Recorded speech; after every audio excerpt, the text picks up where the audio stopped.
Jeremy Bentham, February 15, 1748, June 6, 1832. Jeremy Bentham was born in Houndsditch, London, into a rich family. He was often seen as a smart kid who liked to sit and read multi-volume history books of England. He began to study Latin when he was 3. He had one surviving brother, Samuel Bentham, who he was close to. He went to Westminster School, and when he was 12, he went to the Queen's College in Oxford.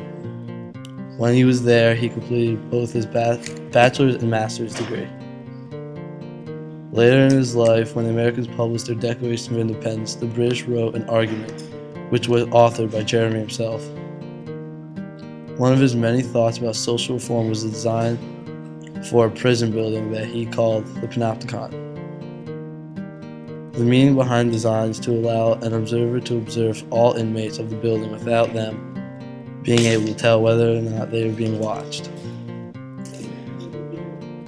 Bentham thought the basic plan could be used in both hospitals and schools, but most of his effort put into prisons.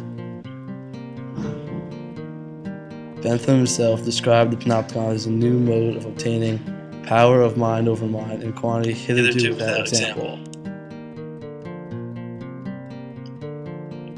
Jeremy put most of his work into the philosophy of utilitarianism.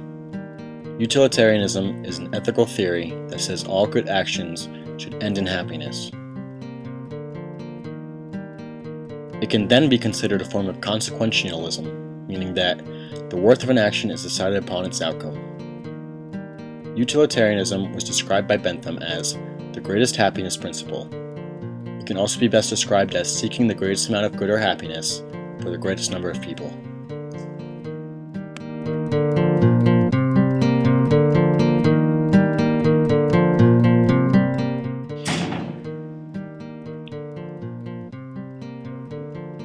He later invented the theory of philosophic or hedonic calculus, which is an algorithm for calculating the degree or amount of pleasure that an action can cause. Bentham believed that to tell whether an action is right or wrong, you must see if pain or pleasure is produced. The philosophic calculus could determine the moral status of any considered act. The algorithm is also known as the utility calculus, the hedonistic calculus, and the hedonic calculus.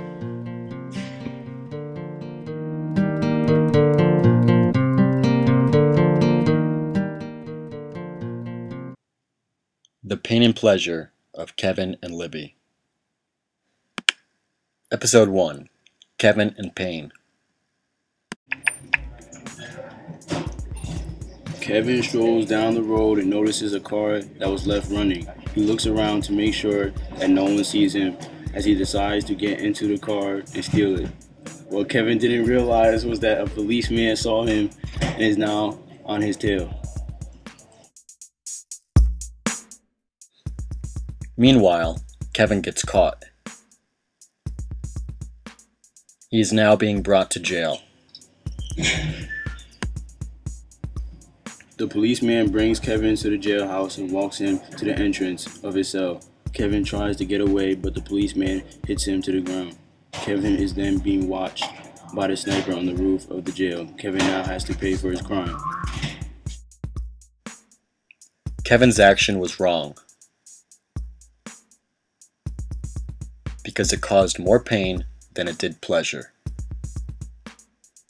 He went to jail to pay for his mistake. Episode 2. Libby and Pleasure.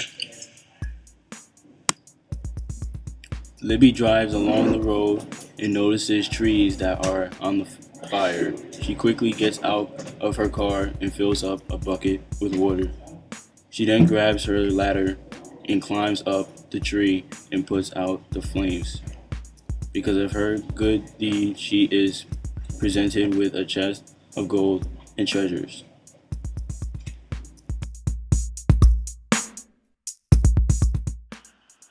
Libby's action was right because it caused more pleasure than it did pain.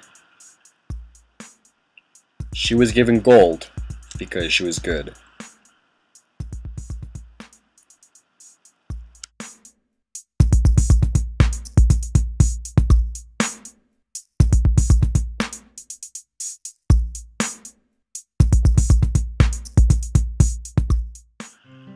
How well were you listening?